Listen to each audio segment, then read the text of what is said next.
is Tiki Technical Tuesday, and on this episode, we are sculpting a new mug. I can't wait.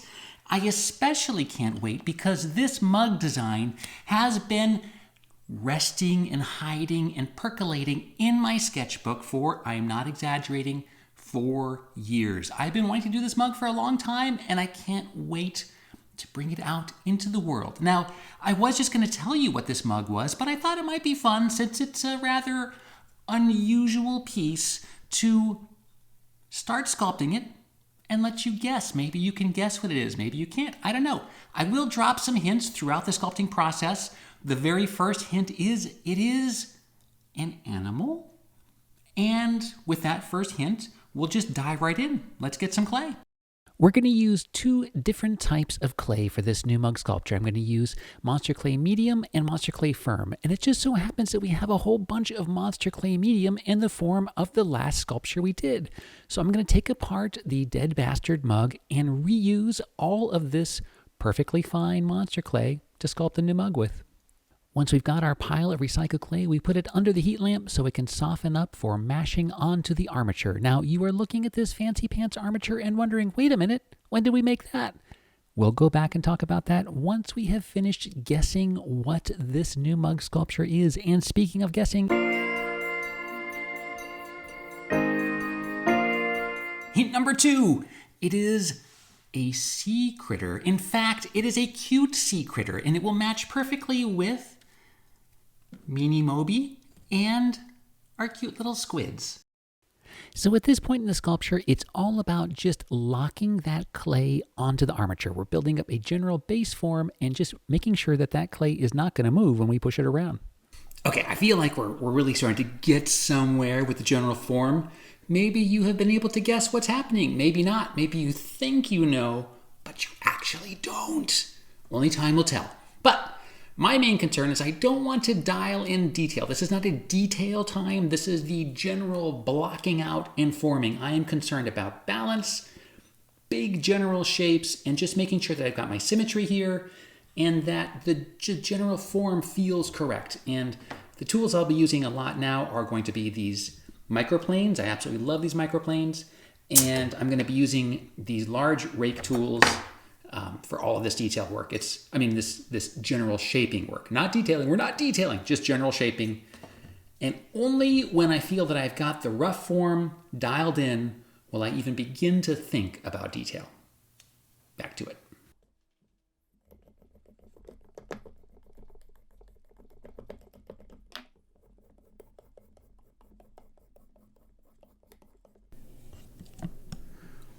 If you are suspecting that I am sculpting a chambered nautilus, I'm afraid you're incorrect. Why? Because VanTiki has already done what is perhaps the most perfect chambered nautilus mug ever created, and it is one of my favorite things in my collection. So, good guess, but no, this is not a chambered nautilus.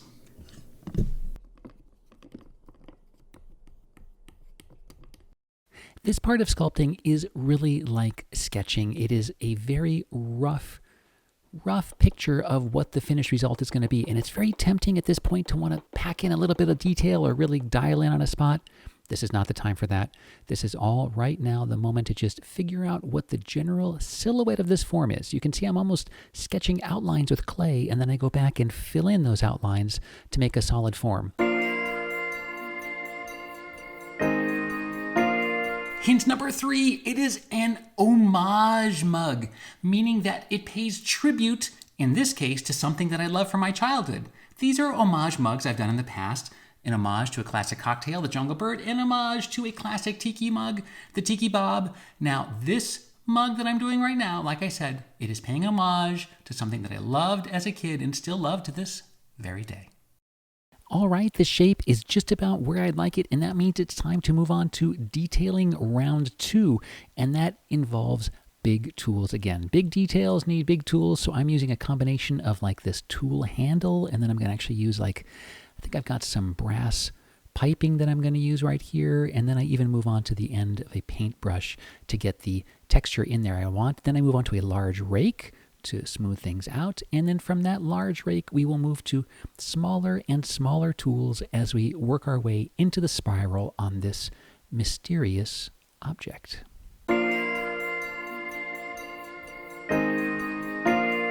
Okay, hint number 4, the final hint you're going to get. This homage sea critter that is also possibly cute lives on the same island as this other homage mug that I have made, the giant crab claw. In fact, they bookend together rather nicely.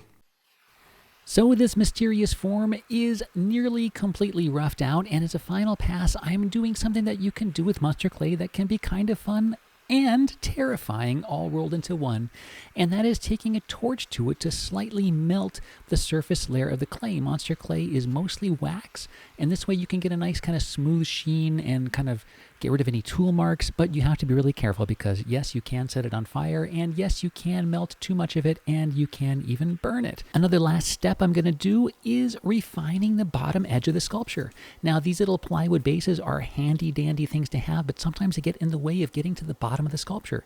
So I designed my armatures with a removable base that let me get in there. I can refine my shapes. I can make sure all my angles look great. Lots of hard to get to areas that you just can't quite reach smoothly when this thing is, screwed down to a piece of wood. Once I got things where I like it, I put it back on the base, screwed in tight, and we are ready to move on with the sculpting. Okay, I think I'm at the point now where I want to move on from the critter's home to the critter itself. Now, before that, I think it's time for me to actually talk about what it is I'm sculpting here and to put an end to the mystery. And speaking of mystery, you'll see why that's ironic as we jump to the cutaway. Okay, have you guessed it? I mean, we've got the clues. It is an animal, it is a cute sea critter, it's an homage mug, and it is a bookend to this mysterious island claw. We can only be talking about one thing, and that is the Ammonite from Mysterious Island. Now, I am not talking about the book by Jules Verne, although that is, of course, a source material, or the more modern film, just ignore that one. I'm talking about the 1961 Ray Harryhausen film that features a giant prehistoric Ammonite battling divers. It's incredible. I would show you the sequence, but I can't because of copyright law. So we're just going to take a look at this drawing. Maybe I can use some digital trickery to make it look like it's moving. But yeah, so that's what I'm doing. I'm doing the Ammonite. Now, I was going to do just a straight up Ammonite, but I want to do an homage, and I don't want to just copy somebody. And I thought it would be super cool to make a cute mug. I would love to see what this terrifying creature looked like when it was a little gentle baby skittering along the seafloor, and perhaps the people that lived on Mysterious Island would like to capture these creatures and drink cocktails out of them. Who knows? Who can say? I'm not going to judge. But I do know this. 4 years ago, I drew this on some paper, the table paper on my clay table while I was working on, I believe, TikiCon mugs at the time. And I fell in love with it. And I just kept noodling on the idea. It had a lot of technical challenges, like, well, we've got this shell and it's got to interlock really well with the creature coming out of it, and there's possibly a lot of undercuts. I don't know. These curved tentacles, how do I deal with that? So I just kind of let it stew in my head for years, and eventually I thought maybe instead of curled tentacles, they're kind of unfurled, cute little stubby baby tentacles. And maybe we could do this in 2 pieces. We could do the shell as one piece and the body as another, and join them after casting. Whew, sounds really complex. You know what? It was super complex. I was doing a bunch of drawings and I was really struggling with the drawings. So I decided that the best way to figure out the way that these tentacles would interact with each other and with the shell is to build a little model. And those models, to use the fancy sculpting term, are called maquettes.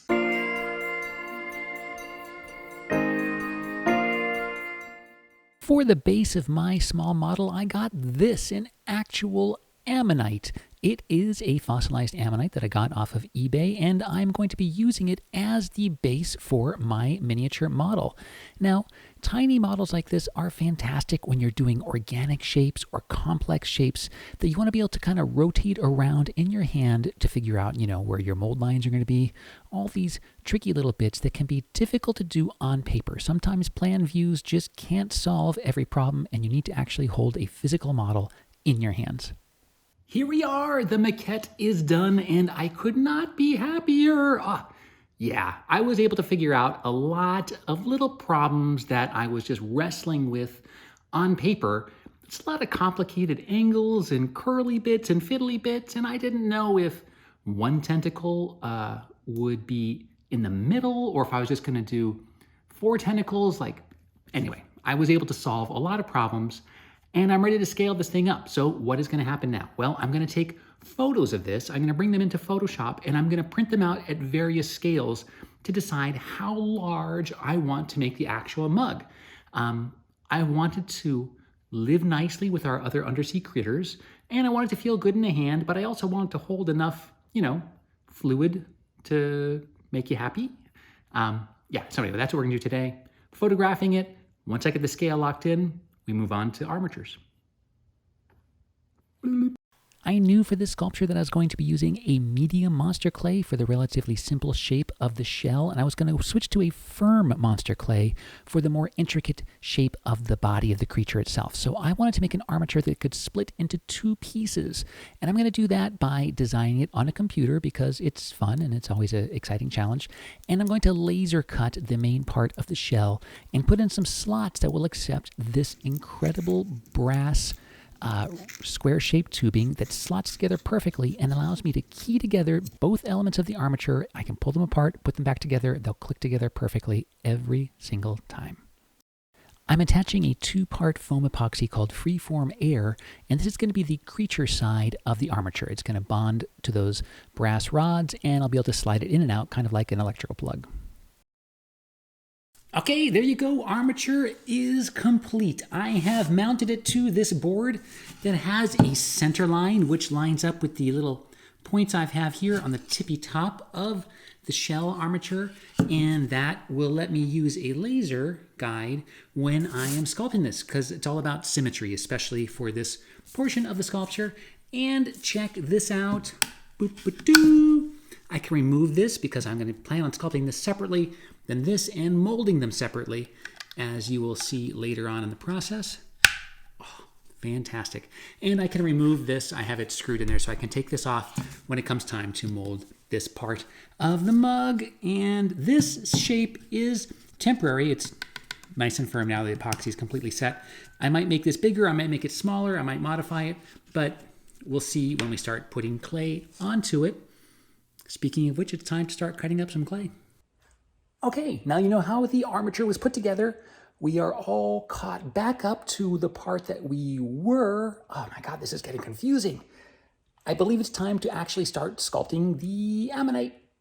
Now, the ammonite itself is much more detailed and squiggly and complex in the shell that it's living inside of, so I decided to switch to a firm clay. This is the Monster Clay Firm Gray. Now, whenever I use Monster Clay, I like to section it all up and cut it into little cubes that will melt much easier under my heat lamp instead of trying to melt that giant block of clay. Now, I am going to comment later in this video that I don't think the Monster Clay Firm is that firm in the gray color. I don't know if it's just a nature of the gray or not, but I am going to end up wrestling with this a bit. Now, I do love Monster Clay to death, and the good folks at Monster Clay were good enough to exchange all the extra gray that I bought for the Monster Clay Brown, which I've been using for years and love to death. So, Monster Clay, I love ya. The maquette is great for pulling measurements off and making sure your proportions are correct, so I looked using some, God help me, math to get the ratio correct for the eyeball size to the shell. Now, I went to the hardware store and the craft store and bought a variety of eyeball options, from like this weird glass thing to like a wooden ball, and then finally a gigantic marble. It looks like the gigantic marble fit the math the best, and that is what I ended up going with. Okay, here's where we're at. I think I'm going to stop for today. I have got the armature packed with the firm, the hard Monster Clay, which I gotta say, it's not very much harder than the medium gray. It seems similar to me. We'll find out as we work with it. Maybe I'm crazy. Anyway, I'm gonna let this rest here like this overnight and start sculpting on it again tomorrow. I have this clay heated up under the heat lamp, so I want to let it get cool and really lock into this armature so it's one piece. I'm liking the positioning of the eyes. I did just a quick sketch, to kind of figure out how it would look with the, the lids, and I think it's gonna be pretty cool. I'm really excited about this piece. The interaction I think is gonna be great between this section and the shell section. Woo. Yeah. I'm excited. I'm excited. So tomorrow is the big day. We start packing in the forms and shapes on the Ammonite himself. Little Ammy, I cannot wait. So at this point, we're repeating the process that we did with the shell, only now with the creature. So we're starting with larger tools and working our way to smaller tools, blocking out main forms, and then getting finer detailed forms. Now, in the process, I did unplug and plug back in the Ammonite from the shell many times so I could work away at the back portions and smooth out and refine all of the planes. Now, I'll admit sometimes you can get a little frustrated, at least I can, when you're in the blocking out phase, because it can take some time. The smaller and more detailed things are, the more time they take, and sometimes I can get a little down on myself. Fortunately, Denise is often around in the studio, and she'll pop her head in and tell me to snap out of it and focus on what I'm doing, and she really saved the day today. I got lost in details, I was losing sight of the big picture, and, well, I'll just tell you what happened. Okay, so here's where I'm at.